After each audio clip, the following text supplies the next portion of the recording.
আমাদের শরীরে যদি সুগার বেড়ে যায় সেটাকে হাইপারগ্লাসিমিয়া বা ডায়াবেটিস মেলাইটাস বা ডায়াবেটিস ইনসিপিটাস বলা হয়।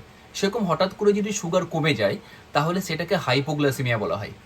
সুগার বেড়ে গেলে যতটা ক্ষতি হতে পারে আমাদের, সুগার কমে গেলে তার থেকে আরও খারাপ অবস্থা হতে পারে।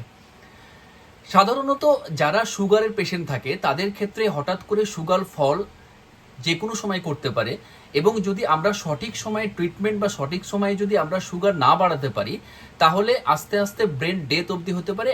এমনকি অবস্থায় পেশেন্ট এমনকি ডেথ অবধি কিন্তু হতে পারে।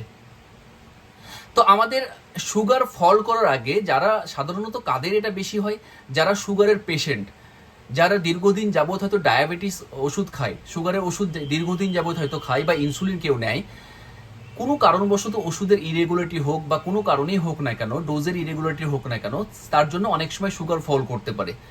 এবং সুগার যদি ফল করে তাহলে কিছু সিগন্যাল দেয় বিফোর ফল। যেমন কি হঠাৎ করে যখন সুগার ফল করে আমাদের বডি চেষ্টা করে সিম্প্যাথিক নার্ভকে স্টিমুলেট করে তখন সুগার বাড়িয়ে যাওয়ার জন্য, তখন প্রচুর ঘাম হয়, হাত পা কাঁপতে থাকে, ট্রিমেন্ডাস শরীরটা গরম হয়ে যায়, এরকম একটা হিস্ট্রি থাকে। তো এরকম যারা সুগারের পেশেন্ট যদি এটা হঠাৎ করে যদি এরকম মনে হয় তাহলে immediate as early as possible আপনারা অন্তত মুখে একটু চিনি দিন বা কোনো মধু বা লজেন্স আপনি খেতে পারেন।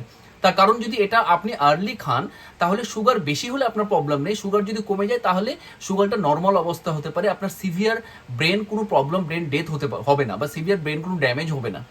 তাহলে অবশ্যই সুগার ফল করলে অন্তত যারা ডায়াবেটিক বা সুগার বেশির রোগী তারা অবশ্যই কাছে অন্তত চিনি বা মধু বা লজেন্স একটা কাছে রাখবেন। যদি কোনো জায়গায় যদি যান তাহলে অবশ্যই তার পাশে রাখবেন, অন্তত হাইপোগ্লাসেমিয়াকে রোধ করার জন্য।